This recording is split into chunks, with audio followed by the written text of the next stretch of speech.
You grow up in a quaint seaside village on Pacific coast. Your father carefully mends worn fishing nets. Your mother cleans fish at the cannery until her fingers are forever bent like hooks. You're the middle child of 7. There's never enough food, but there's always enough silence. Your father never speaks of the men who dock lavish boats at the village pier at 3 a.m. and depart before sunrise. Nobody does. At 14, you haul heavy coolers from those boats to a truck waiting behind the church for 200 pesos per trip. You don't open the coolers. You don't ask what's inside. The money buys shoes for your little sisters. That's reason enough. By 16, you're driving the truck. By 22, you run the pier. Not on paper. There's no contract. Yet every boat that docks at night pays you, and every cooler that passes through the village passes through your hands. A man named Crasco, running operations out of Caloocan, takes notice and sends a lieutenant to offer you a position, not on the pier, in the city. Moving product from the mountains to the coast, from the coast to the border, and from there to distribution points in Arizona and Texas. You say yes, because saying no to Carrasco is a funeral with extra steps. You leave the village on a Tuesday. Your mother watches from the doorway. She doesn't wave. She just stands there, her fingers curved at her sides, as if she's already mourning. You're skilled at logistics the way others are at chess. You see the whole board. You know which highways get checkpoints on which days. You know the weight limits on every bridge, how many kilos a modified fuel tank can carry before it rides too low and draws a cop's attention. You know that Tuesday shipments through Sonora get intercepted 4% of the time. Thursday shipments through Sinaloa hit 11%. You cut losses along Crasco's northern corridor from 15% to 3% in a single year, saving the organization $40 million. Crasco doesn't promote you. He absorbs you. You become his shadow, his operational mind, the man who turns orders into outcomes. By 28, Carrasco is dead, ambushed at a ranch, 30 bullets in him. His inner circle fractures. 4 men vie for the throne. 3 of them kill each other within 6 weeks. You don't step forward anything. You keep the supply chain moving while the others fight.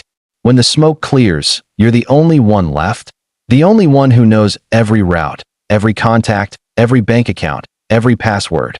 The surviving lieutenants look around the table and realize the quiet logistics guy is the only one who can keep the money flowing. They don't elect you. They just stop arguing.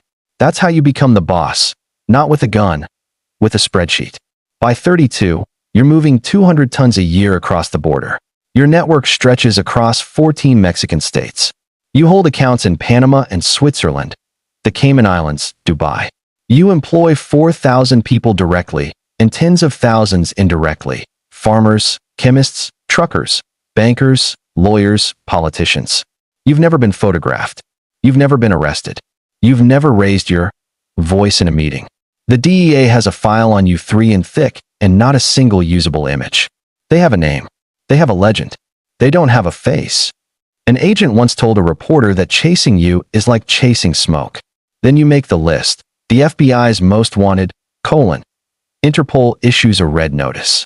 A $25 million reward. Your name is spoken in congressional hearings. Your ghost appears on screens at press conferences. They show an old sketch, drawn from an informant's description after meeting you once at a party 5 years ago. It looks nothing like you.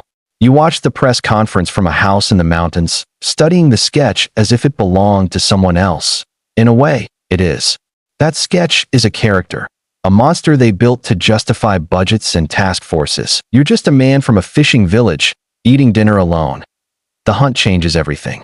Before making the list, you moved freely, restaurants, meetings.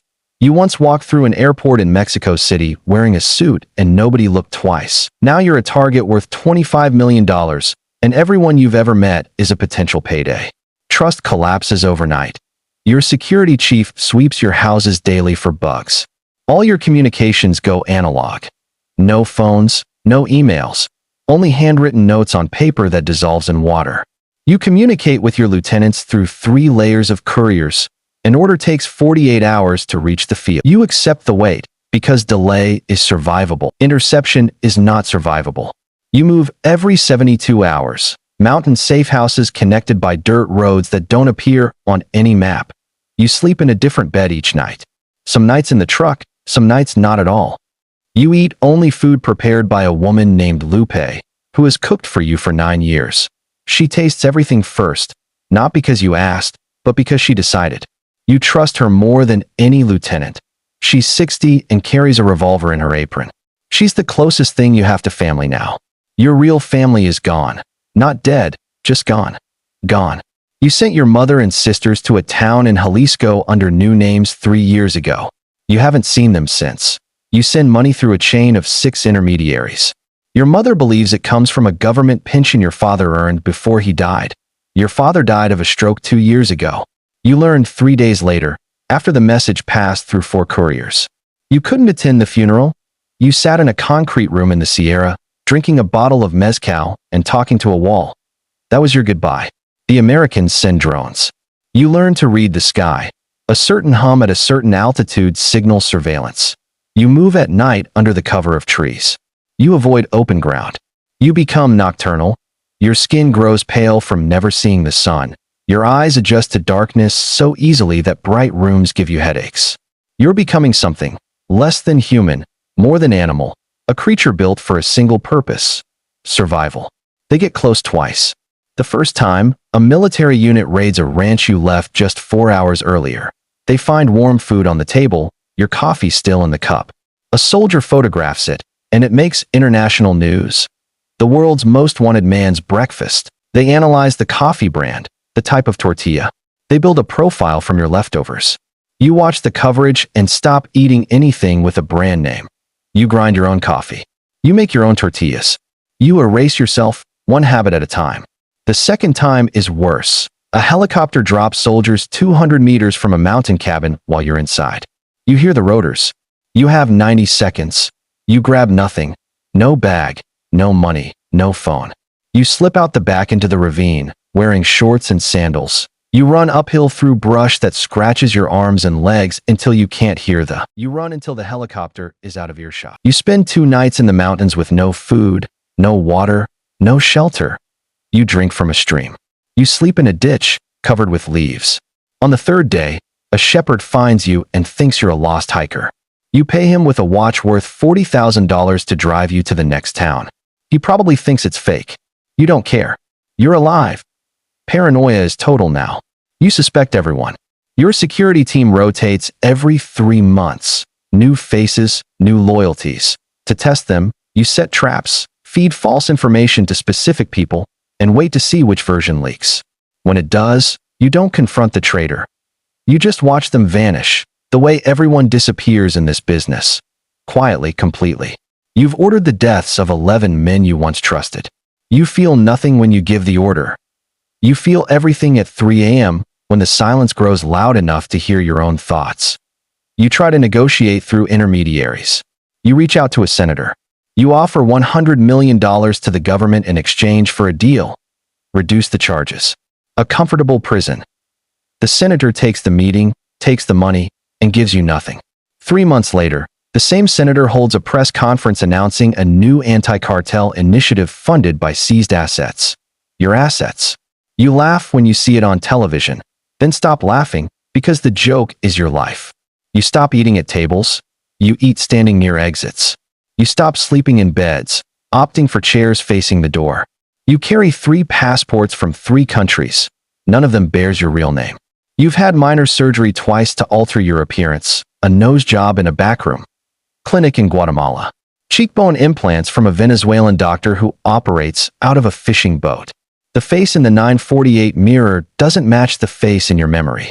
You've erased yourself so completely that some mornings you forget who you were before all this. The kid from the fishing village. Your mother's curved fingers. The smell of the cannery. Those memories feel like they belong to someone else, someone who died long ago. The organization begins to. The organization fractures beneath you. When the boss is a ghost, the structure cracks. Lieutenants make their own deals. Territories blur. Rivals sense weakness. A war erupts in Guerrero that you can't control, because controlling it requires being there. And presence requires visibility, and visibility means death. You issue orders from the mountains. Half arrive too late. A quarter are ignored. You're a king ruling from a cave, and the kingdom is rotting from the edges inward. Years pass. 5, 7, 10. you lose count. Every day is the same. You wake up, move, eat, watch, listen, sleep somewhere new. The world shifts around you. Presidents come and go. Task forces are formed, disbanded, and reformed. Your reward climbs to $30 million. New sketches appear, each looking less like you than the last, because you've lost weight, grown a beard, and aged 15 years in hiding. You're 47 and look 60. Your knees ache from sleeping on concrete. Your teeth are ruined because you haven't seen a dentist in 8 years. The world's most wanted man can't get a checkup. You think about turning yourself in, not every day, but some nights, when the mountains are so quiet. You can hear your own blood moving. You imagine walking into an embassy. Hands up. I'm the one you're looking for. A cell? A trial? A concrete room with a schedule, meals at regular hours, and a bed that doesn't change every night. The fantasy isn't freedom, it's stillness. You're so tired of running that a cage sounds like rest. Lupe dies. A heart attack. Quiet. The way she did everything. You bury her on a hillside with no marker, because markers are evidence. She was the last person who knew you before the list, the last who called you by your first name. Everyone else says Patron or Chief or Sir. She called you Mijo. That word is buried with her now. One morning, you're sitting on a rock in the Sierra, watching the valley below, fog in the trees, birds overhead, a river you can hear but not see. It's beautiful. You've been hiding in some of the most stunning landscapes on Earth and never once stopped to notice. Beauty requires peace. Peace requires safety. And safety no longer exists in your vocabulary. But today, you notice. You don't know why. Maybe because you're tired. Maybe because something in you knows the running is almost over. Not because you'll escape, but because eventually the math catches up. A satellite. A traitor. A cousin who needs $30 million more than he needs your blood. The ending writes itself. You're just waiting for the last page. Nobody escapes the list. That's the truth they don't tell you at 14, carrying coolers from boats. They don't tell you that power is a trap disguised as a door, that every step up is a step deeper into a room that shrinks every year until you're a man on a rock in the mountains, with bad teeth and no name, watching the fog and waiting for a sound in the sky. Somewhere right now, a 14-year-old in a coastal village carries a cooler from a boat to a truck. He doesn't ask what's inside. The money buys shoes for his sisters. That's enough reason. It's always enough reason. That's how it starts. That's a wrap. The story is fiction, but the list is real. The reward is real. And somewhere, in a mountain range right now, a man with no phone and no photograph is listening for helicopters. If this made you think, drop a comment. Subscribe to catch the next video.